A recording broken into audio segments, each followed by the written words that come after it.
கடந்த ஒரு child rearing first கிளாஸ்ல அன்னாளுடைய வாழ்க்கையிலிருந்து நாம் அநேக காரியங்களை கற்றுக்கொள்ள கர்த்தர் உதவி செய்தார். இன்றைக்கும் கூட வேதத்துல ஒரு அருமையான தாய் அவங்களுடைய வாழ்க்கையில அவங்க எப்படி குழந்தையை வளர்த்தார்கள், எப்படி அவர்கள் கர்த்தரோடு நடந்தார்கள் என்பதை குறித்ததான காரியங்களை இன்றைக்கும் கூட ஒரு ஜெபத்தோடு கூட நாம் கேட்போம். கடந்த நாட்களிலே ஒரு கிரேக்க தத்துவ ஞானி அரிஸ்டாட்டில் சொன்ன ஒரு கதையை நான் சொன்னேன். இந்திய நாட்களிலே அதே கிரேக்க தத்துவ ஞானி, ஆனால் அவர் சாக்ரட்டிஸ், அவர் இப்படியாக ஏதேன்ஸில் உள்ள பெற்றோர்களுக்கு சில காரியங்களை கேட்கிறார். என்ன என்று பார்த்தால் எனக்கு ஆச்சரியமாய் இருக்கிறது. அந்த சாக்ரட்டிஸ்க்கு மிகவும் ஒரு ஆச்சரியமான காரியம் என்ன என்றால், மனிதன் இளம் குதிரைகளை அந்த இளம் குதிரைகளை பயிற்சி கொடுப்பதில் காண்பிக்கும் அக்கறை மற்றும் கரிசனை தன் சொந்த பிள்ளையை பயிற்றுவிப்பதிலே கவனக்குறைவாக இருக்கிறான் அப்படின்றத அந்த தத்துவ ஞானி எழுதி இருக்கிறத பார்க்க முடிகிறது. அரிஸ்டாட்டிலும் கூட பிள்ளை வளர்ப்பை குறித்ததான காரியங்களை சொன்னார். அதே போல இந்த சாக்ரட்டிஸ் என்பவரும் ஒரு குதிரையை எப்படி மனிதன் பயிற்றுவித்து அதை பழகுவித்து எப்படியெல்லாம் அந்த குதிரையை தன்னுடைய தேவைக்காக அவன் பயிற்றுவிக்கிறாரோ, அதை விட ஒரு பெரிய இது என்ன அப்படின்னா, தன் சொந்த பிள்ளைகளை பயிற்றுவிப்பதிலே பெற்றோர்களாகிய நாம், குறிப்பாக பெண்களாகிய நாம் தவறி போகிறோம் என்பதை அவர் சொல்லாமல் சொல்வதை பார்க்க முடிகிறது. நான் ஏற்கனவே கடந்த முதல் சைல்ட் ரேரிங் கிளாஸிலே சொல்லும் போது, பிள்ளை வளர்ப்பானது குறிப்பாக கிறிஸ்தவ பிள்ளை வளர்ப்பு என்பது ஒரு ஊழியம். கர்த்தர் குறிப்பாக பெண்களுக்கு என்று கொடுத்த ஒரு ஊழியம். எப்பொழுதுமே நம்முடைய பிள்ளைகள் சில நேரங்களிலே நாம் டயர்டாக இருப்போம். அப்படிப்பட்ட நிலையிலே பிள்ளைகள் சில நேரம் டிஸ்டர்ப் பண்ணலாம். ஆனா கர்த்தர் நமக்கு கொடுத்த ஊழியம், அந்த காரியத்தை நம் மனதிலே வைத்து ஒவ்வொரு நாளும் நம்முடைய பலவீனத்திலே தேவனுடைய பலன் கொண்டு நாம் ஓட வேண்டிய நிலைமையிலே இருக்கிறோம். சவாலான இந்த உலகத்திலே சவால் நிறைந்த ஒரு ஊழியம், மிகவும் ஒரு கஷ்டமான ஊழியம். ஆனால் நமக்கு உதவி செய்யக்கூடியது யார் என்றால் நம்முடைய ஆண்டவராகிய இயேசு கிறிஸ்து. இது நம் பிள்ளை தானே அப்படின்னு நினைச்சு நம்ம வளர்த்தோம் என்றால் இறுதியிலே என்ன வருகிறது என்றால் தோல்விதான் வரும். ஏனென்றால் பிள்ளைகள் கர்த்தரால் கிடைக்கும் சுதந்திரம், பலன். எனவே நாம் கர்த்தர் துணையோடு வளர்த்து தேவ சித்தம் நிறைவேற்ற வேண்டும் என்பது ஆண்டவருடைய சித்தமாய் இருக்கிறது. ஒவ்வொரு நாளும் கர்த்தரிடத்து பிள்ளைகளை குறித்ததான காரியங்களை நாம் கேட்டு கேட்டு வளர்க்க வேண்டும் என்ற நிலையிலே கிறிஸ்தவ பெற்றோர்களுக்கு, குறிப்பாக கிறிஸ்தவ தாய்மார்களுக்கு கர்த்தர் கொடுக்கிற ஒரு உண்மையான ஒரு கட்டளையாய் இருக்கிறது. பிள்ளை வளர்ப்பிலே தாயின் பங்குதான் பிரதானமாய் இருக்கிறது. நிறைய கிளாஸ்ல நம்ம பார்த்துட்டோம். அப்படி ஒரு தாய் தனக்கு கொடுத்த 3 பிள்ளைகளையும் உலக அறிவியலும் வேத ஞானத்திலும் கர்த்தருக்கு பயப்படும் பயத்திலும் மிக சிறப்பாக வளர்த்து ஒரு தாய் பற்றியதான் நாம இன்னைக்கு படிக்க போறோம். ஒரு தாய், அந்த தாய் வளர்த்த ஒரு மகன், ஒரு மகன் என்று சொல்வதை விட 2 மகன் 1 மகள். எல்லாருக்குமே நான் சொன்னதை வச்சு தெரிஞ்சிருச்சு யார் இந்த தாய், யார் இந்த மகன் என்பதும் எல்லாருக்கும் அறிந்த ஒன்றாய் இருக்கிறது. தேவனுடைய கரங்களில் பயன்பட்ட தாய், தேவனுடைய கரங்களில் பயன்பட்ட ஒரு அருமையான மகன். தேவ சித்தத்திலே மகன் வளர்க்கப்பட்ட விதம் இன்றைய சூழ்நிலையிலே இது நமக்கு ஒரு முன்மாதிரியான ஒரு தாயாய் அவர்கள் வேதத்திலே சொல்லப்பட்டிருக்கிறார்கள். யார் இந்த தாய் அப்படி என்றால் யோகபேத், ஜேக்கோபேத் அப்படின்னு சொல்லுவாங்க இங்கிலீஷ்ல. இந்த ஜேக்கோபேத்தை பத்தி எல்லாருக்கும் ரொம்ப அருமையாய் தெரியும். யாத்ராகம் 2வது வசனத்திலே சொல்லப்பட்டிருக்கிறதை நாம் பார்க்க முடிகிறது. யார் இந்த ஜேக்கோபேத்? எகிப்துக்கு கொண்டு வரப்பட்ட யாக்கோபின் பிள்ளைகள்ல லேவியும் ஒருவர். அந்த லேவிக்கு முதிர் வயதில் பிறந்த மகள் தான் யார்? இந்த யோகபேத். அநேகருக்கு இவங்க யாக்கோபோட பேத்தினே தெரியாது. யாக்கோபுக்கு 2 பேத்திகள் இருந்தார்கள். அதிலே ஒரு பேத்தி தான் யாரு? லேவியினுடைய மகள். இவர்கள் எகிப்திலே லேவி முதிர் வயதிலே இருக்கும்போது பிறந்த மகள் தான் இந்த யோகபேத். இதை நம்ம வாசிக்கும் போது இப்படி வாசிப்போம். அம்ராம் போட்டிருக்கோம். அவங்க அதாவது யோகபேத் தன் அத்தையாகிய யோகபேத்தை திருமணம் செய்தார் அப்படின்னு போட்டிருக்கிறத நம்ம வாசிக்க முடியும். இந்த லேவிக்கு 3 மகன் இருக்கிறத நம்ம வேதத்துல பார்க்க முடிகிறது. என்னாகமும் 26ஆம் அதிகாரம் 58 59வது வசனத்திலே நாம் வாசித்தோம் என்றால், நான் வாசிக்கிறேன். 26ஆம் அதிகாரம் 58 59 சாரி 26 56 58 லேவியின் மற்ற குடும்பங்களாகிய லிப்னியரின் குடும்பமும், எப்ரோனியரின் குடும்பமும், மகளிரின் குடும்பமும், மூசியரின் குடும்பமும், கோராகியரின் குடும்பமுமே கோஹாத் அம்ராமை பெற்றாம். அம்ராமுடைய மனைவிக்கு யோகபேத் என்று பெயர். அவள் எகிப்திலே லேவிக்கு பிறந்த குமாரத்தி. அவள் அம்ராமுக்கு ஆரோனையும் மோசேயையும் அவர்கள் சகோதரியான மிரியாமையும் பெற்றாள். அப்ப லேவிக்கு 3 குமாரர்கள் இருந்தார்கள். அதில் ஒரு குமாரர் தான் யார் என்றால் இந்த அம்ராமுடைய அம்ராம் தான் என்ன பண்ணுகிறாள், தன்னுடைய அத்தை, அதாவது முதிர் வயதிலே லேவிக்கு பிறந்த யோகோபத்தை திருமணம் செய்கிறார்கள். இவர்களுடைய மகன்தான் யான் என்றால் மோசே, ஆரோன், மிரியான் அண்ட் மோசே. அப்ப 3 பிள்ளைகள் கொடுத்திருக்கிறத நம்ம பார்க்க முடிகிறது. இது வேதத்திலே சொல்லப்பட்டிருக்கிறது. லேவியின் குமாரன் கெர்சோன், கோஹாத், மொராரி. லேவிக்கு 3 குமாரர்கள் இருந்தார்கள். அவர்கள் யார் என்றால் கெர்சோன், கோஹாத், மொராரி. இது எங்கு நம்ம பார்க்கலாம் என்றால் யாத்ராகமத்திலே 6ஆம் அதிகாரம் 18 20 வசனங்கள்ல நம்ம பார்க்க முடிகிறது. இந்த கோஹாத் மகன் அம்ராம் தன் அத்தையாகிய யோகபேத் திருமணம் செய்கிறார். யார் இந்த யோகபேத்? இவளுக்கு கர்த்தர் கொடுத்த முத்தான 3 பிள்ளைகள் உலக அறிவிலும் வேத ஞானத்திலும் கர்த்தருக்கு பயப்படுகிற பயத்திலும் மிக சிறப்பாக இவர்கள் எப்படி வளர்த்தார்கள் அப்படின்றத பத்தியும் நம்ம பார்க்கலாம். இந்த யோகபேத்துக்கு ஆண்டவர் மேல் இருந்த அன்பு, விசுவாசம், தைரியம், தாழ்மை போன்றவை எல்லா குணநலங்களும் அவருடைய பிள்ளைகளிடத்திலே பிரதிபலித்ததை நம்ம பார்க்க முடிகிறது. அவர்கள் பிள்ளைகள் மூவரையும் இந்த யோகபத்துடைய குணநலங்கள் எல்லாவற்றையும் அவர்களுடைய பிள்ளைகள் மூலமாக அறிவதை நாம் பார்க்க முடிகிறது. அவர்கள்தான் 3 பிள்ளைகளையும் பாக்கியசாலிகளாகவும் வருங்கால தலைவர்களாக 3 பேரையுமே கிட்டத்தட்ட தீர்க்கதரிசி என்று சொல்லுகிற அளவுக்கு 3 பேரையும் இந்த யோகபேத் எப்படி தேவனுடைய கரங்களில் வளர்த்தார்கள். அன்றைய சூழ்நிலையிலே ஒரு அந்நிய தேசத்திலே எகிப்தின் அடிமைத்தனத்திலே இருக்கும்போது எப்படி இந்த 3 பிள்ளைகளை இப்படி கர்த்தருக்கென்று தைரியமாகவும் விசுவாசத்தோடும் எப்படி வளர்த்தார்கள் என்பதை குறித்துதான் நாம் வேதத்திலே பார்க்க போகிறோம். இந்த யோகபத்துடைய பண்புகள், குணநலங்கள் எப்படி பிள்ளைகளுடன் பிரதிபலித்தது அப்படின்றது குறித்த காரியங்களையும் நாம் இன்றைக்கு வேதத்திலே பார்க்கலாம். இந்த யோகபத்தில நாமளும் கூட உலகத்திலே வாழ்ந்து கொண்டிருக்கிறோம்.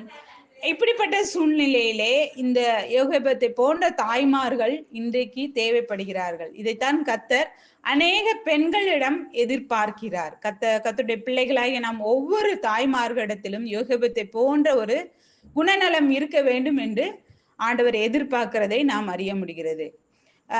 முதலாவதாக இந்த யோகபத்திடம் கற்றுக்கொள்ள வேண்டிய ஒரு குணம் என்ன அப்படின்னு பார்த்தால், அதாவது தைரியம் உள்ள யோகபேத், கரேஜஸ் மாம். இதனுடைய பேக்ரவுண்ட், எப்படி இவர்கள் தைரியமாய் இருந்தார்கள், எப்படி தேவனை பிடித்து கொண்டு அவர்கள் தேவனுடைய சித்தத்திலே அவருடைய பிள்ளைகளை வளர்த்தார் என்பதையும் நாம் பார்க்கலாம். முதலாவதாக யாத்ராகம் 2ஆம் அதிகாரம் 1 10 வசனத்தை நாம் பார்க்கும்போது எல்லாருக்கும் தெரிந்ததான். இஸ்ரவேல் புத்திரர்கள் மிகுதியும் பழுகி பெருகினாக, ஏராளமாய் பெருகி இருக்கிறார்கள் அப்படின்னு சொல்லி அந்த காலத்திலே இருக்கும்போது யோசேப்பை அறியாத ஒரு புதிய ராஜா வரும்போது எகிப்திலே தோன்றினான் என்று நம்ம வேதத்திலே வாசிக்கிறோம். அவன் என்ன பண்ணுகிறான், தன் ஜனங்களை, இஸ்ரவேல புத்திரர்கள் இவ்வளவாய் பெருகி நம்மிலும் ஏராளமானவர்களாய் பெருகி இருக்கிறார்களே என்று சொல்லி என்ன பண்றாரு, ஒடுக்க நினைக்கிறத நம்ம பார்க்க முடிகிறது. அப்ப இஸ்ரவேல் ஜனங்கள் எவ்வளவு ஒடுக்கினார்களோ அவ்வளவாய் அவர்கள் பழுகி பெருகினார்கள். அவர்கள் இஸ்ரவேல் புத்திரரை குறித்து அவர்கள் பழுகி பெருகிறதை பார்த்து ராஜா என்ன பண்றாரு, எரிச்சல் அடைகிறத நம்ம பார்க்க முடியும். ஏன்னா தேசம் யாருடைய தேசம்? அவர்களுடைய தேசத்திலே அடிமைகளாய் வந்தவர்கள் இன்றைக்கு எப்படி இருக்கிறாங்க? பழுகி பெருகி பெருத்து இருக்கிறத நம்ம பார்க்க முடிகிறது. அப்ப எகிப்தின் ராஜா ஒரு ஐடியா பண்ணி என்ன பண்றாரு? மருத்துவச்சிகள், அதாவது எபிரேய மருத்துவச்சிகளோடு, சிப்ரால் பூவால் என்ற 2 மருத்துவச்சிகளோடு போய் பேசி, நீங்க என்ன பண்ணுங்க, எபிரேய ஸ்திரீகளுக்கு மருத்துவம் செய்யும் போது அவர்கள் மனையில மேல் உட்கார்ந்திருக்கையில பார்த்து ஆண் பிள்ளை என்றால் கொன்று போடுங்கள், பெண் பிள்ளையானால் உயிரோடு இருக்கட்டும் அப்படின்ற ஒரு கட்டளை கொடுக்கிறத பார்க்க முடியும். ஆனா மருத்துவச்சிகள் என்ன பண்ணாங்க? அப்படி செய்யலை. ஏன்னா அவர்கள் தேவனுடைய கட்டளைக்கு பயந்ததுனால அவங்க என்ன பண்ணாங்க? அவர்களை காப்பாற்றி விட்டார்கள். ராஜா கூப்பிடும் போது அவர்கள் தைரியத்தோடு சொன்னாங்க. என்ன சொன்னாங்கன்னா, எபிரேய ஸ்திரீகள் எகிப்திய ஸ்திரீகளை போல அல்ல, அவர்கள் மிகவும் பலசாலிகளாய் இருக்கிறார்கள் அப்படின்னு சொல்லி என்ன பண்ணாங்க? தைரியத்தோடு ஒரு காரியத்தை அவங்க சொல்றத பார்க்க. சரி, இவர்கள் மூலம் எந்த ஒரு காரியம் நடக்காது என்ற நிலைமையிலே என்ன ஆகிறது அப்படின்னா, உடனே அவர் என்ன பண்றாரு? ஜனங்கள், அந்த எகிப்திய ஜனங்களிடத்திலே கூப்பிட்டு, நீங்க என்ன பண்ணுங்க, மக்கள் ஆண் பிள்ளைகள் பிறந்தால் அந்த செய்தி உங்களுக்கு கிடைச்சாலோ இல்ல உங்க வீட்டு பக்கத்துல இருந்தாலோ அந்த குழந்தைகளை நீங்க என்ன பண்ணுங்க, நதியில போட்டு விடுங்க அப்படின்ற ஒரு கொடூரமான சூழ்நிலை எகிப்துல இருக்கிறத நம்ம 1ஆம் அதிகாரத்துல பார்க்க முடிகிறது. இந்த நிலையில தான் 2ஆம் அதிகாரத்துல அம்ராம் யோகோபே தம்பதியருக்கு ஒரு அழகுள்ள ஆண் குழந்தை பிறக்கிறத நம்ம பார்க்க முடிகிறது. அப்ப அந்த ஸ்ரீ கர்ப்பவதியாகி ஒரு ஆண் பிள்ளையை பெற்று அது அழகுள்ளது என்று கண்டு அதை 3 மாதம் ஒளித்து வைத்தாள் அப்படின்றத நம்ம வாசிக்கிறோம். அந்த குழந்தை அழகுள்ளது என்று மட்டும் கண்டு ஒளித்து வைத்தாள் அப்படின்னு இங்கே சொல்லப்பட்டிருக்கிறது. ஆனால் தேவனுடைய சித்தத்திலே அந்த குழந்தை பயன்பட போகிறது என்பதை இந்த ஏகோபேத் நன்கு அறிந்திருந்தார். அதை நாம் 2வதாக விசுவாச ஏகோபேத் என்ற இதுல படிக்கும் போது நீங்கள் அதை அறிந்து கொள்ள முடியும். அப்ப தேவனுடைய திட்டத்திலே தன்னுடைய மகன் பயன்பட போகிறான் என்பதை யோகோபேத்து அறிந்து என்ன பண்றார்? ஒரு தைரியமான ஒரு முடிவு எடுக்கிறத நம்ம பார்க்கப்படுகிறது. என்னது? அழகை மட்டும் நம்பி அவர்கள் என்ன பண்ணல? அந்த குழந்தைய பாதுகாக்கல.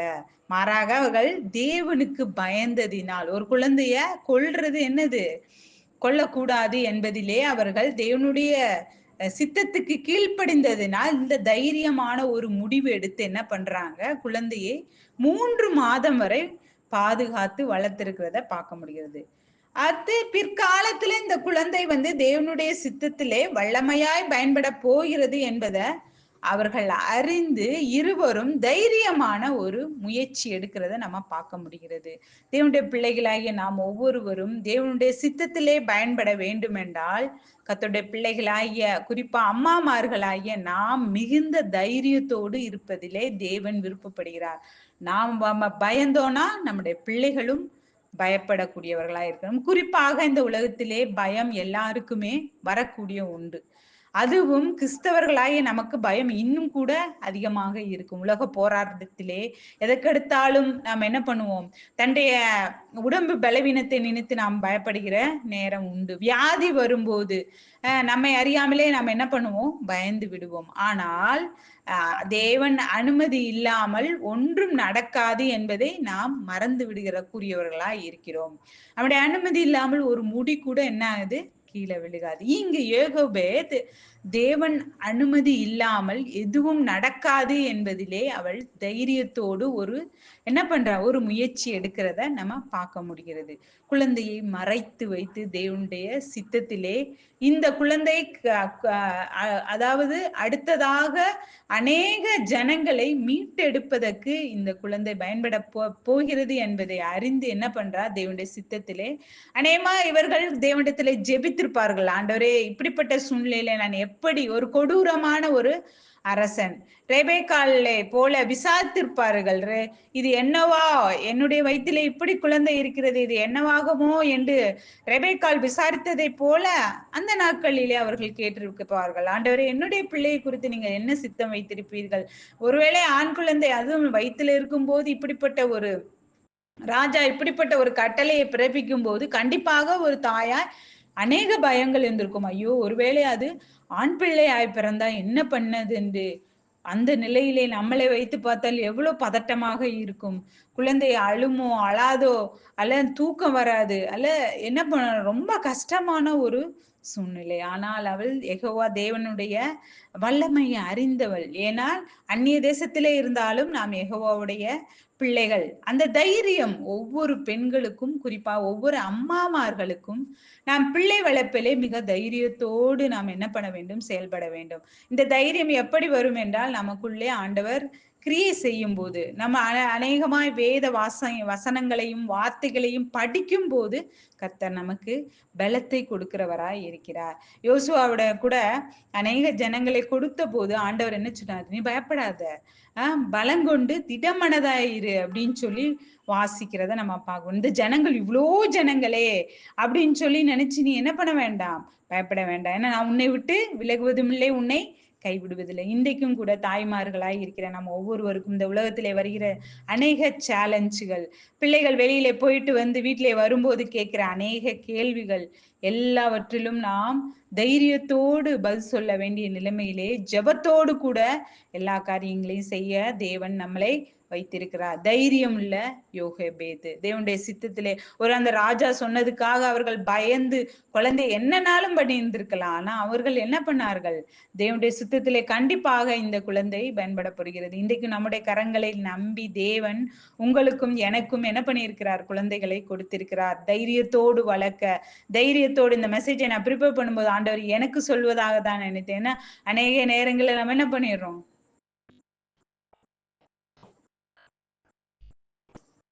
பயந்து விடக்கூடியவர்களாய் இருக்கிறோம். தேவனுடைய சித்தத்திலே நாம் பயன்பட வேண்டும் என்றால் தைரியம் உள்ளவர்களாய் இருக்க வேண்டிய நிலைமையிலே இருக்கிறோம். தேவ சித்தத்தை பயன்படுத்த யோகபேத் நம்முடைய வாழ்க்கையில நாமும் கூட கர்த்தருடைய திட்டத்தை பிள்ளை வளர்ப்பை பயன்பட வேண்டும் என்றால் தைரியத்தோடு செயல்பட வேண்டிய கட்டாயத்திலே இருக்கிறோம். யோசுவாவை நோக்கி கர்த்தர் சொன்ன அதே காரியம் இன்றைக்கு நம்மளை நோக்கி கர்த்தர் என்ன சொல்கிறார்? Be strong and courageous. என்ன பண்ணு? பலங்கொண்டு தைரியமாயிரு. இந்த வாழ்க்கையில என்னென்னமோ காரியங்கள், காலையில எழுந்தா புதுசா ஏதோ வைரஸ் என்னென்னமோ சொல்றாங்க. ஆனா அதை குறித்தெல்லாம் என்ன பண்ணக்கூடாது? நாம் கலங்கக்கூடியவர்களாய் இருக்கக்கூடாது. என்ன பண்ணணும்? பலங்கொண்டு திடமனதாய் நம்முடைய பிள்ளை வளர்ப்பிலே நம்முடைய ஊழியங்களை ஒவ்வொரு நாளும் ஜெபத்தோடு என்ன பண்ண வேண்டும்? செய்ய வேண்டும். ஏசாயா 41:10 பார்த்து கர்த்தர் நம்மளை நான் பார்த்து சொல்லுகிறது என்னது? ஐ ஆம் வித் யூ, ஃபியர் நாட். பயப்படாத, ஐ ஆம் வித் யூ. நான் எப்பொழுதும் உங்கூடயே இருக்கிறேன், உன்னை விட்டு நான் கைவிடுகிறது இல்ல. I am your God, I will strengthen you, I will help you. உனக்கு நான் எப்பயும் ரெடியா இருக்கிறேன். ஆனா நம்ம பண்ண வேண்டியது ஒரே ஒரு காரியம் என்ன தெரியுமா? ஆண்டவரை நோக்கி கூப்பிட வேண்டும். ஆண்டவரே, இந்த உலகத்திலே எந்த பிள்ளையை இந்த தைரியத்தோடு வளர்ப்பதற்கு, எங்க பார்த்தாலும் வியாதிகள், இப்படிப்பட்ட சூழ்நிலையிலே என்னுடைய பிள்ளைகளை இந்த யோகபத்தை போல ஒரு தைரியம் உள்ள 3 பிள்ளைகளை வளர்ப்பதற்கு எப்படி கர்த்தர் அவளுக்கு நல்ல தைரியத்தை கொடுத்திருக்கிறார். ஒரு பிள்ளையை ஒருவேளை மோசையை மட்டும் கூட அப்படி வளர்த்திருக்கலாம் என்று நினைக்கலாம். இல்ல 3 பிள்ளைகளையுமே கர்த்தருக்காக வளர்த்தார். இந்த தைரியம் யெகோவா தேவனுடைய வல்லமையிலே அந்த தாய் பயன்பட்டதை நம்ம பார்க்க முடிகிறது. அன்மையான தேவனுடைய பிள்ளைகளே, நாமும் தைரியம் உள்ளவர்களாய் தேவ சித்தத்துக்கு கீழ்ப்படிய வேண்டியவர்களாய் இருக்கிறோம்.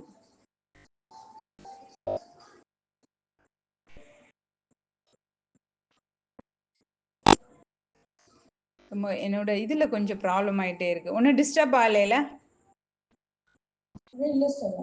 ஓகே. அது போல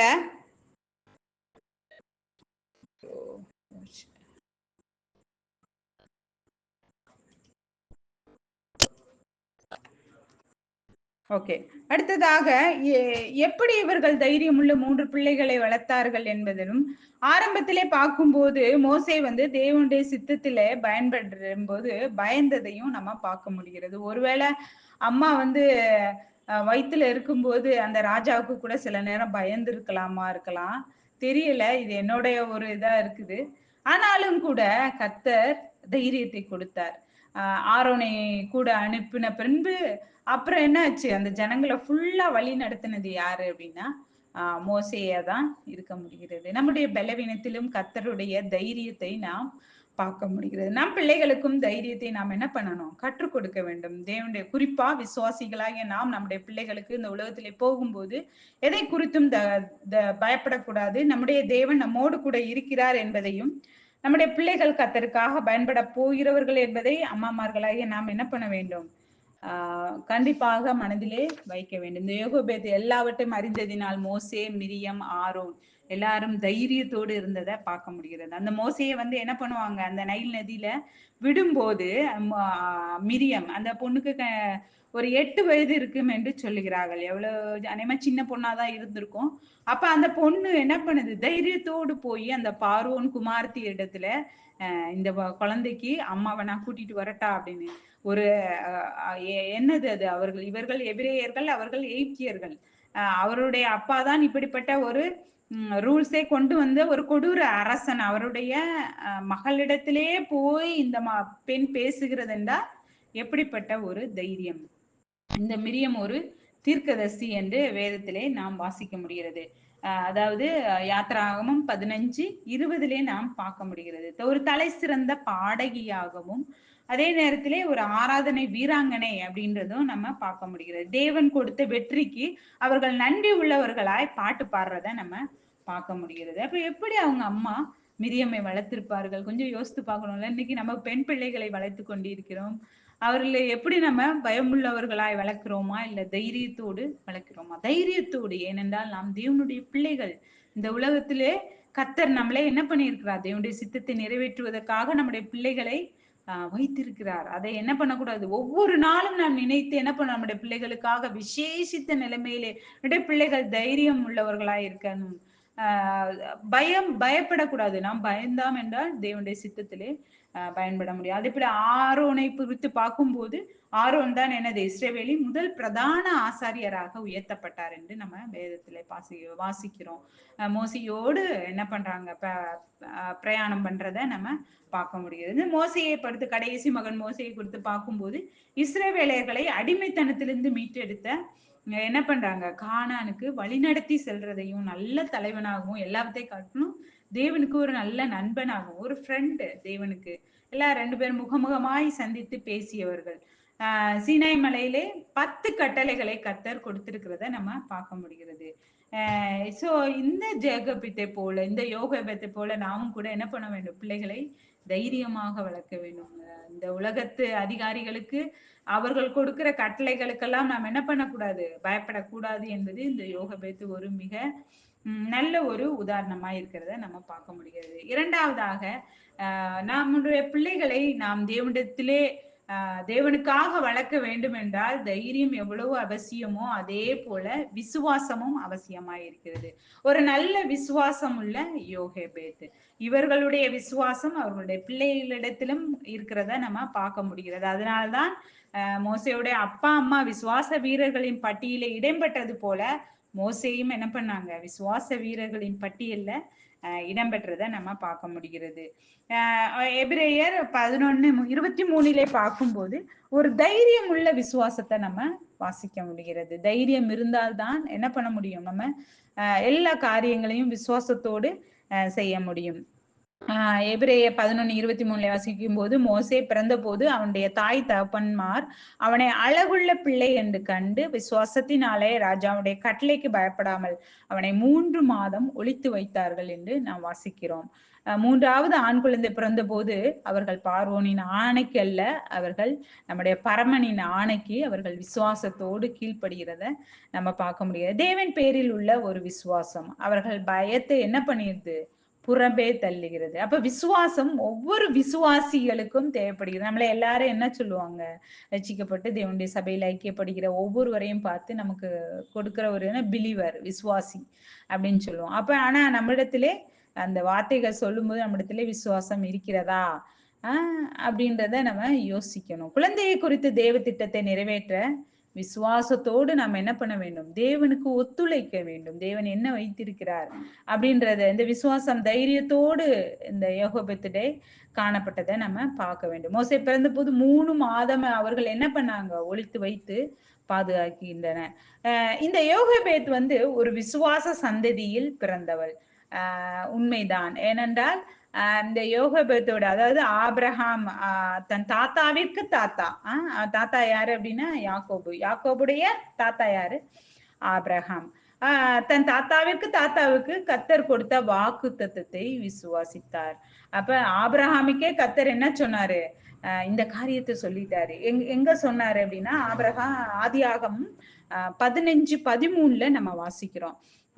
அப்பொழுது அவர் ஆபிரகாமை நோக்கி, உன் சந்ததியார் தங்களுடைய அல்லாத அந்நிய தேசத்திலே பரதேசிகளாய் இருந்து அத்தேசத்தாரை சேவிப்பார்கள் என்றும் அவர்களால் 400 வருஷம் உபத்திரவப்படுவார்கள். ஆபிரகாமுக்கே கத்தர் இந்த காரியத்தை வெளிப்படுத்திட்டாரு. உபத்திரவப்படுவார்கள் என்று நீ நிச்சயமாய் அறிய கடவாய்.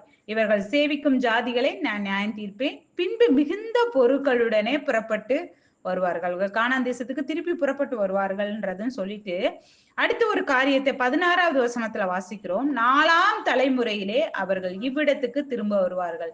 ஆபிரகாமுக்கே கத்தர் என்ன சொல்லிட்டாரு? 4ஆம் தலைமுறையில அவர்கள் திரும்பி இந்த இடத்துக்கு வந்துருவாங்க. லேவி, கோகாத், அம்ராம், 4வது தலைமுறை தான் யாரு? மோசே. லேவியுடைய மகன் கோகாத், கோகாத் அம்ராம், அம்ராமுடைய மோசே. அப்ப கத்தர் என்ன பண்ணிட்டாரு? அந்த 4ஆம் தலைமுறை மோசே இளையத்திலே இப்படியாக இவர்கள் இந்த தேசத்தை விட்டு வருவார்கள். அப்ப இந்த காரியம் தன்னுடைய தாத்தாவுக்கு சொன்ன அந்த விசுவாச காரியத்தை இந்த யோகபேத் அறிந்திருப்பார். கண்டிப்பாக அவருடைய யாக்கோபு அவருடைய தாத்தா என்ன பண்ணியிருப்பாரு? சொல்லியிருப்பாரு யோகபேத். அப்ப இவர் ஒரு விசுவாச குடும்பத்திலே பிறந்த ஒரு யோகபேத். அப்ப ஆபிரகாமுக்கு கத்தர் கொடுத்த வாக்கு தத்தம் மோசேயுடன் மூலமாக நிறைவேறக்கூடியது என்பதை நன்கு அறிந்திருந்தார். இது எங்க? ஆதியாகமம் 15ஆம் அதிகாரத்திலே கத்தர் ஆபிரகாமுக்கு கொடுத்திருக்கிறார். ஒரு விசுவாசத்தை குடும்பத்திலே பிறந்த யோகபேத் தேவனுடைய சித்தத்தை அறிந்து என்ன பண்றா? அவ அதற்காக முயற்சி எடுக்கிறத பார்க்கணும். ஒரு விசுவாச தாய் தான் விசுவாச மகனை உருவாக்க முடியும். இங்குதான் விசுவாச யோகேபேத் என்ன பண்றா? விசுவாச பிள்ளைகளை உருவாக்கி தன் மகன் மோசே என்ன பண்ணா? விசுவாச வீரர்களின் பட்டியலில இடம்பெற செய்திருக்கிறார். சோ கிருபையின் காலத்திலே வாழ்கிற நமக்கும் கூட விசுவாசம் மிகவும் அவசியமாய் இருக்கிறது. எபிரேயர் 11:6 வாசிக்கிறபடி விசுவாசம் இல்லாமல் தேவனுக்கு பிரியமாய் இருப்பது கூடாத காரியம். நம்ம விசுவாசம் இல்லைன்னா தேவனுக்கு பிரியம். அந்த உலகத்திலே பிறந்த ஒவ்வொருவரும் தேவனுக்கு பிரியமுள்ள பிள்ளைகளாய் வாழ வேண்டும் என்பது தேவனுடைய சித்தமா இருக்கிறார். அதுல அவிசுவாசத்தை காட்டினோம் என்றால் நம்ம எப்படி இருக்க முடியாது? விசுவாச வீரர்களாய் இருக்க முடியாது. இந்த விசுவாசத்தை குறித்து பார்க்கும்போது ஒவ்வொரு தேவனுடைய பிள்ளைகளுக்கும் விசுவாசம் அவசியம். எனவேதான் நாம் என்ன பண்றோம்? விசுவாசி, முதல்ல நான் சொன்னேன், நம்மளை எப்படி அழைக்கிறாங்க? விசுவாசின்னு அழைக்கிறாங்க. ஆனா நம்ம இடத்துல விசுவாசம் இருக்கிறதா? விசுவாசிக்கிறவன் பதறான்ன்றத நம்ம எபிரேயர் நிறைய இதுல பார்க்கும்போது அந்த விசுவாசம் தான் அதிகமா வர்றத நம்ம பார்க்க முடிகிறது. விசுவாசிக்கிறவன் பதறான். அதே தைரியம் யோகபேத் பதறல. அவன் ராஜா அவர் கட்டளையே போட்டுட்டாரு, அவ்வளவுதான். ஆனா நம்மளுடைய ராஜா என்ன சொன்னார் அப்படின்றத அவங்க தைரியத்தோடு இந்த முடிவை எடுத்து பிள்ளையை ஞான பெட்டியிலே வளர்த்தி அனுப்புறதை நாம் பார்க்க முடிகிறது. விசுவாசம் ஒரு அநேக புத்தகத்திலே சில காரியங்களை படிக்கும் போது விசுவாசம் என்பது நமக்கு குறிப்பாக ஐம்புலன்கள் அப்படின்னு சொல்லுவாங்க. விசுவாசம் என்பது 6வது ஒரு புலனாக கருதப்படுகிறது. அப்ப விசுவாசம் என்பது தேவனுடைய பிள்ளைகளாகிய ஒவ்வொருவருக்கும் ஒரு உறுப்பின் ஒரு அதாவது நம்முடைய உடம்பிலே உள்ள ஒரு உறுப்பு மாதிரி ஒரு விசுவாசம் அவசியமாய் இருக்கிறதை பார்க்க வேண்டும். விசுவாசம் உள்ளவர்கள் அன்பு கூற வேண்டும். ஏன்னா அன்பு சகலத்தையும் விசுவாசிக்கும் அப்படின்றத நம்ம வாசிக்க முடிகிறது. இந்த விசுவாசத்துக்கு சோதனைகள் உண்டு. கர்த்தர் விசுவாசிகளுக்கு சோதனை இல்லைன்னு சொல்லல. விசுவாசிகளுக்கு என்ன இருக்கு? சோதனைகள் உண்டு அப்படின்றத 1 பேதுரு 1:7 நம்ம வாசிக்க முடிகிறது. சோ விசுவாசிக்க வேண்டும் என்பதுதான் தேவனுடைய பிரதான கட்டளையா நம்ம மார்க்ல பார்க்க முடிகிறது. அப்ப ஆண்டவராய் இயேசு கிறிஸ்து கூட இந்த உலகத்திலே வாழ்ந்து போது மத்தேயு ஒரு இடத்திலே பதிவிட்டு இருக்கிறார். அதாவது தேவனிடத்திலே விசுவாசம் உள்ளவர்களாய் இருங்கள். அதாவது யோவான் 14:1 கூட என்ன இருக்கிறாங்க அப்படின்னா, உங்கள் இருதயம் கலங்காதிருப்பதாக, தேவனிடத்திலே விசுவாசமாய் இருங்கள்ன்றத நம்ம வாசிக்க முடியாது. அப்புறம் கர்த்தருடைய பிள்ளைகளாகிய நாம் நம்முடைய பிள்ளைகளை தேவனுடைய சித்தத்திலே வளர்க்கிற வேண்டும் என்றால் அம்மாமார்களாகிய நமக்கு என்ன வேண்டும் என்றால் விசுவாசம் மிக மிக அவசியமா இருக்கு. இன்னைக்கு நம்ம சூழ்நிலையில செக் பண்ணி பார்த்துக்கணும். நம்மிடத்திலே விசுவாசம் இருக்கிறதா? நம்மிடத்திலே விசுவாசம் இருந்தால்தான் நம்முடைய பிள்ளைகளிடத்திலும் அந்த விசுவாசத்தை நாம் பார்க்க முடியும். அதுக்கு நல்ல ஒரு உதாரணம் யார் தெரியுமா? புதிய ஏற்பாட்டுல தீமோத்தேயு. சொல்லும்போது பவுல் சொல்லும்போது சொல்றாரு, உன்னிலுள்ள மாயமற்ற விசுவாசத்தை நினைவு கூறுகிறதினால் அந்த விசுவாசம் முந்தி யார்கிட்ட இருந்தது? உன் பாட்டியாகிய லோவிசாளுக்குள்ளும் உன் தாயாகிய ஐனிக்கேயாளுக்குள்ளும் நிலைத்திருந்தது. ஒவ்வொரு பெண்களுக்கும் இது ஒரு அவசியமா இருக்கிறது. ஒரு ரோல் மாடல் மாதிரி. நம்மிடத்திலே விசுவாசம் இருந்தால் நம்முடைய பிள்ளைகளிடத்திலும் விசுவாசம் இருக்கும். தீமோத்தேயுட்ட அப்படிப்பட்ட ஒரு விசுவாசத்தை இருப்பதை பார்த்து பவுல் சாட்சியிடுகிறத நம்ம பார்க்க முடிகிறது. இன்று நம்முடைய பிள்ளைகளுக்கு அந்த விசுவாசம் இருக்கிறதா? நம்முடைய பிள்ளைகளிடத்திலே நாம் விசுவாசத்தை பார்க்கிறோமா? அவர்கள் செய்கிற ஒவ்வொரு காரியங்களும் தேவனுக்கு சித்தமான ஒரு காரியமாய் இருக்கிறதா? யோகோபேத்துடைய விசுவாசம், அவருடைய தாத்தாவிடத்தில் இருந்த விசுவாசம், விசுவாச குடும்பத்தில் உள்ள அந்த யாரு யோகபேத் தன்னுடைய பிள்ளையை விசுவாசத்தோடு வளர்க்கிறதை நாம் பார்க்க முடிகிறது. அவிசுவாசம் காண்பித்தால் அது பாவம் செய்கிறோம். நம்ம தேவனிடத்துல அவிசுவாசம் காண்பித்தால் அது அவிசுவாசம் ஒரு பாவம் என்பதை நாம் என்றைக்குமே பிள்ளைகளுக்கு சொல்லி கொடுக்கிறவர்களாய் இருக்க. முதலாவது நாம் அதை அம்மாமார்களாய் நாம் அதை என்ன பண்ணணும்? புரிய வேண்டும். சோ முதலாவதாக தைரியமுள்ள யோகபேத்தை பார்த்தோம். இரண்டாவதாக விசுவாசம் உள்ள ஒரு யோகபேத்தை நாம் பார்க்கிறோம். மூன்றாவதாக இந்த யோகபேத் எப்படி பிள்ளையை வளர்த்தார் அப்படின்னு என்று பார்க்கும்போது அதாவது நீதிமொழிகளே சொல்லப்பட்டதுபடி 22:6 படி பிள்ளையானவன் நடக்க வேண்டிய வழியிலே நடத்து, அவன் முதிர் வயதிலும் என்ன விடாதிருப்பான். முதிர் வயதிலும் விடாதிருப்பான். மோசேயே யோகபேத் மிகவும் அருமையாய் வளர்த்தார்கள். அழுத்ததினால்தான் அவர் மரணம் வரை அவர் தேவனுடைய சித்தத்திலே பயன்பட்டதை நம்ம பார்க்க முடிகிறது. ஒரு தாயின் கரங்களிலே ஒரு தாயை என்னது ஒரு சிற்பி போல என்ன பண்ணுகிறார் பயன்பட்டதை நம்ம பார்க்க முடிகிறது. யாத்ராம் 2:4-10 வசனத்தை வாசிக்கும் போது இங்கு யோகபேத் என்ன பண்ணுகிறார்? புத்தியோடு ஒரு காரியங்களை செய்வதை பார்க்க முடியுது. 3 மாதம் பிள்ளையை வைத்திருந்தால் கண்டிப்பாக ஜெபித்திருப்பாள். ஆண்டவரே இந்த பிள்ளை என்ன எப்படி வளர்க்க போகுது எனக்கு தெரியல ஆண்டவரே என்று ஜெபித்திருப்பாள். கர்த்தரிடத்திலே ஆலோசனை கேட்டு அழுதிருப்பாள். ஆண்டவரே என்ன பண்ண வேண்டும்? புத்தியோடு கூட ஜெபத்தோடு கூட என்ன பண்ணுகிறா? கடைசியிலே ஒரு முடிவு எடுத்து என்ன பண்றார்?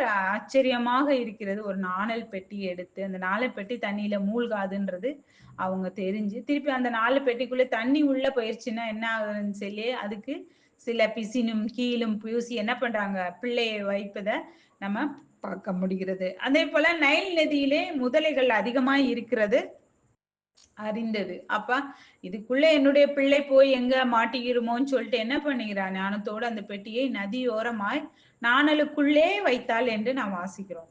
நாமும் கூட இந்த உலகத்துல நம்ம பிள்ளைகளை என்ன பண்றோம்? உலகத்துல படிக்க அனுப்பும்போது நம்ம ஜெபம் என்ற நாணல் பெட்டியிலே பிள்ளைகளை என்ன பண்ணணும்? வளர்க்கணும். பிள்ளைகள் ஒவ்வொரு நாளும் ஒரு தாயுடைய ஜெபம் அவசியமாய் இருக்கிறது. இவ்வளவு அப்படின்னு நம்ம நிப்பாட்டிடலாம். ஓகே நல்லா ஜெபிச்சாச்சு நிப்பாட்டிடலான்னு சொல்ற அளவுக்கு நமக்கு எந்த ஒரு காரியமும் கிடையாது. இந்த யோகபேத் தன்னுடைய மோசேயை எப்படியெல்லாம் வளர்த்து தேவனுக்காக பயன்படுத்தினார்கள். பார்வோனுடைய குமாரத்தி அவளை நோக்கி இந்த பிள்ளையை எடுத்து கொண்டு போய் என்ன சொல்ற? அதை எனக்கு வளர்த்திடு, நான் உனக்கு சம்பளம் கொடுக்கிறேன். கத்தரும் கூட என்ன பண்றாரு? கற்பத்தின்கனி கத்தரால் வரும் சுதந்திரம். நம்மிடத்திலே அவருடைய குழந்தையை கொடுத்து நீ வளர்த்துக்கு என்ன பண்ணு? எனக்காக வளர்த்திடு அப்படின்னு சொல்லி நம்ம ஒவ்வொருவருடைய கையிலையும் என்ன பண்ணியிருக்கிறார்? ஒரு குழந்தையோ 2 குழந்தையோ 3 குழந்தையோ 4 குழந்தையோ கொடுத்து என்ன பண்றாரு? கொடுத்துட்டாரு. எனக்காக வளர்த்திடு. நம்ம பிள்ளைங்களை பார்க்கும் போதெல்லாம் நம்ம என்ன பண்ணுவோம்? பிள்ளைகளை கத்தருக்காக வளர்க்க வேண்டும். யோகபேத் வளர்த்தார். 3 பிள்ளைகளையும் கத்தருக்காக வளர்த்தார். தீர்க்கதரிசியாய் வளர்த்தார். ஒரு பிரதான ஆசாரியாராய் வளர்த்தார். எல்லாருமே 3 பேருமே தேவனுடைய கரங்களிலே வல்லமையாய் பயன்பட்டார்கள். ஒரு எப்படி ஒரு விசுவாசமுள்ள ஒரு தாய், மிகவும் ஒரு சேலஞ்சான ஒரு தாய். எந்த அளவுக்கு அவர்கள் தேவனிடத்திலே ஜெபித்திருப்பார்கள், எந்த அளவுக்கு தேவனிடத்திலே ஆலோசனை கேட்டிருப்பார்கள். இன்னைக்கு நம்முடைய பிள்ளைகளை குறித்த காரியங்களை நாம் தேவனிடத்திலே கேட்கிறோமா? படிப்பின் காரியமானாது, வாழ்க்கை துணையை தேர்ந்தெடுப்பதினாலும் நம்ம இப்படி இந்த காரியங்கள் எல்லாம் நம்ம ஜெபித்து இருக்கிறோமா? தேவனிடத்தை ஆண்டவரே என் பிள்ளையை குறித்ததான எதிர்கால திட்டம் என்ன? என்னுடைய பிள்ளை அடுத்து என்ன படிக்கணும்? 11th என்ன குரூப் எடுக்கணும்? முடிச்ச உடனே காலேஜ்ல என்ன ஜாயின் பண்ணணும்? எல்லாவற்றையும் நாம் என்ன பண்ண வேண்டும்? தேவனிடத்துல கேட்கணும். ஏன்னா குழந்தை நம்மளுடையது இல்ல, அது யாருடையது?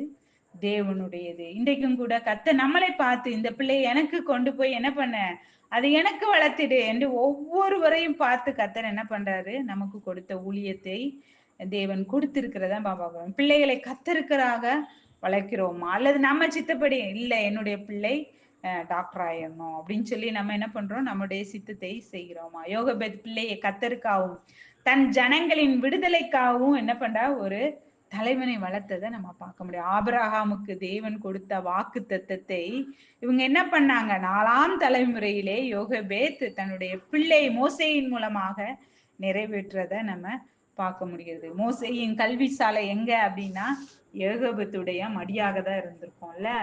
அப்ப அவங்க பால் கொடுக்கும்போது சொல்லியிருப்பாங்க, யெகோவா தேவனை பத்தி சொல்லி கொடுத்திருப்பாங்க. நம்ம வந்து எகிப்தில அடிமைத்தனத்துல இருக்கிறோம், உன்னுடைய அம்மா நான் தான் சொல்லியிருப்பாங்க இல்ல. அவங்க வந்து அடாப்டிவ் மதர், அவங்க வந்து உன்னை வழக்கு தான் செய்ய சொல்லியிருக்கிறாங்கன்னு சொல்லியிருப்பாங்க. எல்லாம் சொல்லியிருப்பாங்க. உன்னுடைய சகோதரி மிரியம் சொல்லியிருப்பாங்க, உன்னுடைய சகோதரன் ஆரோன்னு சொல்லி என்ன பண்ணியிருப்பாங்க? வளர்த்திருப்பாங்க. அவங்களுடைய கல்வி சால்வையா எங்க அப்படின்னா யோகபத்துடைய மடி. யூத பெண்கள் நம்ம என்ன எல்லாருக்கும் தெரியும் இல்ல, நம்ம திருப்பி சொல்லணும். யூத பெண்கள் என்ன பண்ணுவாங்க? 6 வயது வரை தேவனுடைய வசனங்களை என்ன பண்றது? கத்துக் கொடுக்க வேண்டியது ஒரு தாயோட கடமை. அவர்கள் கண்டிப்பா என்ன பண்ணிருப்பாங்க? யெகோவா தேவனை குறித்தும், தேவன் கொடுத்த கட்டளையை குறித்தும், தேவன் என்ன செய்ய வேண்டும், என்ன செய்யக்கூடாது என்பதை குறித்ததான காரியங்கள் எல்லாவற்றையும் மோசையுடைய காதுல என்ன பண்ணிருப்பாங்க? போட்டுக்கிட்டே இருந்திருப்பாங்க. அதனாலதான் மோசே என்ன பண்ணாரு தெரியுமா? கர்த்தருக்காக இஸ்ரவேல் ஜனங்களின் விடுதலைக்காக திறப்புல நின்று கதறுவது, ஆண்டவரே அவங்க பாவம் செய்யும் போது ஆண்டவரே என்ன பண்ணுவார்? வேணாம்ப்பா விட்டுரு, நான் ஒன்ன ஒரு பெரியதா ஆக்கிடுறேன், இந்த ஜனங்களை அழிச்சிடுறேன் அப்படின்னு சொல்லும் போதெல்லாம் ஆண்டவரிடத்துல மோசே கதறத பார்க்க முடிகிறது. இன்றைக்கு நம்முடைய பிள்ளைகளை அப்படி வளர்க்கிறோமா? நம்முடைய தேசத்திலே எத்தனை பிள்ளைகள் தேவனை அறியாமல் இருக்கிறார்கள். அவர்களுக்கெல்லாம் நாம் நம்முடைய பிள்ளைகள் வந்து திறப்பிலே நிக்கணும். நம்ம ஸ்கூல்ல படிக்கிற பிள்ளைங்களுக்கு, எங்க பிள்ளைங்க 5 வயது வரை ஸ்கூலுக்கு போனாங்க. அப்ப அவங்க இடத்துல சொல்லுவேன், உங்க கிளாஸ்ல படிக்கிற பிள்ளைங்க பேரெல்லாம் எழுதுங்க, எழுதி அதை வந்து நம்ம ப்ரேயர் பண்ணலாம் அப்படின்னு சொல்லி. ஏன்னா நான் வந்து என் கூட படிச்ச பிள்ளைங்க 12th வரை படிச்ச பிள்ளைங்க எல்லாம் என்னோட டைரியில எழுதி வச்சு அவங்களுக்காக நான் ஜெபம் பண்ணுவேன். அடுத்து என்னுடைய யூஜியில படிக்கும்போது, என்னுடைய பிஜி எம்டெக் பண்ணும்போது அந்த பழக்கம் இருக்குது. அப்ப அதே மாதிரி என் பிள்ளைங்க சொல்லும்போது அவங்க அதை எழுதி வச்சு சொல்லுவாங்க. அப்ப அதுக்கு ஒரு 5 வருடம் கழித்து கூட கடந்த மாதத்திலே இந்த பிள்ளை என்னுடைய ப்ரேயர் டைரியில இருக்காமா அப்படின்னு சொல்லி என்னுடைய பொண்ணு சொன்னதை பார்க்க முடியுது. அப்ப நம்ம இப்படிப்பட்ட காரியத்தை நம்ம செய்யறோமா? சின்ன சின்ன ஜெபங்கள், ஊழியங்கள்.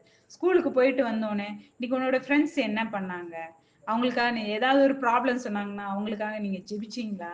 அவங்ககிட்ட நான் ஜெபிச்சேன்றதை சொன்னீங்களா? நான் உனக்காக ப்ரேயர் பண்றேன். பிள்ளைகளுக்கு கற்றுக் கொடுக்க வேண்டும். நாம் தான் அவர்களை என்ன பண்ண வேண்டும்? ட்ரெயின் பண்ணணும்.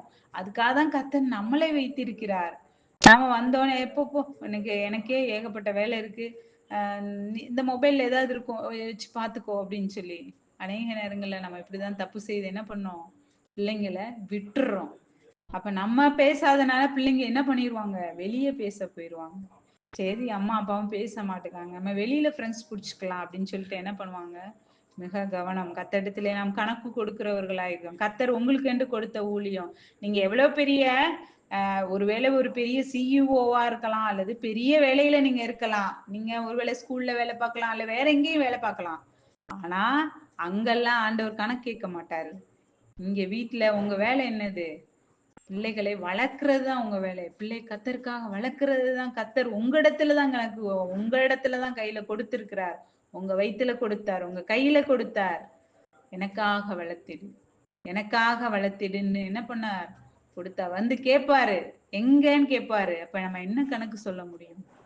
அப்படித்தான் என்ன பண்ணார்? யோகபே தன்னுடைய பிள்ளைகளை 3 பேரையும் எப்படி கத்தருக்காக வளர்த்தார்? பிரியமாய் வளர்த்தார். சீனாய் மலையிலே 10 கட்டளைகளை தேவனுடைய சமூகத்திலே வாங்கியவர், தேவனை முகமுகமாய் கண்டவர். இந்த யோகபே தன் மகனுக்கு நன்கு நான் என்ன பண்ண பாலூட்டி வளர்த்திருப்பாரு இல்ல. அது மட்டுமல்லாமல் அவர்கள் ஜீவனுள்ள தேவனுடைய அறிவையும் என்ன பண்ணியிருப்பார்? நன்கு சொல்லிக் கொடுத்து வளர்த்திருப்பார். எப்படி நம் பிள்ளைகளுக்கு அனுதினமும் நம்முடைய பிள்ளைகளுக்கு பார்த்து பார்த்து சாப்பாடு என்ன பண்ணுவோம்? செஞ்சு கொடுப்போம். இது நல்லது, இது உடம்புக்கு நல்லது என்று நம்முடைய பிரகாரமான காரியங்களிலே நாம் எப்படி நம்ம அனுதினமும் ஊட்டி வளர்க்கிறோமோ, அதே அளவுக்கு நம்ம என்ன பண்ண வேண்டும்? கர்த்தருடைய வசனங்களையும் அனுதினமும் என்ன பண்ணணும்? அவங்களுக்கு சொல்லிக் கொடுத்து பழக வேண்டும். யோகபேத் மோசேயை நன்கு வளர்த்தாள், ட்ரெயின் பண்ணா. முதிர் வயது வரை அந்த மோசே என்ன பண்ணா? தேவனுடைய கரங்களிலே பயன்பட்டார். அதனாலதான் வளரும்போது மோசே அவன் ஒரு ராஜாவின் பிள்ளை இல்லை என்பதையும், அவன் ஒரு எபிரேயன் என்பதையும் எபிரேயன் என்பதையும் அவன் அழிவுக்கு விலக்கி காக்கப்பட்டதே எதுக்காக அப்படின்னா, இஸ்ரவேலைகளை அழிவிலிருந்து மீட்டு எடுப்பதற்காக அப்படின்னு சொல்லி வளர்த்திருப்பாங்க. அப்ப எப்படிப்பட்ட ஒரு அம்மாவாய் அவர்கள் என்ன பண்ணாருங்க இருந்தாங்கன்றத நம்ம பார்க்க முடிகிறது. சோ அப்ப அதனாலதான் மோசையும் பிற்காலத்துல என்ன பண்றாங்க, அந்த எபிரேய புத்தகத்துல நீங்க வாசிக்கும் போது 11ஆம் அதிகாரத்திலே எகிப்தின் ஐஸ்வர்யத்தையும் மேன்மையும் குப்பை என்று தள்ளிவிட்டு அவர்களை ஒருவனாக காணப்படுவதை அவன் என்ன பண்ணான்? தன்னுடைய ஜனங்களோடு இருக்கிறத வேணுன்றத அவன் என்ன பண்ணா? தெரிந்து கொண்டதை நம்ம வாசிக்கிறோம். அது எபிரேய 11:24, 25 வாசிக்கிறோம். இன்றைக்கும் கூட நம் பிள்ளைகளை எப்படி வளர்க்கிறோம்?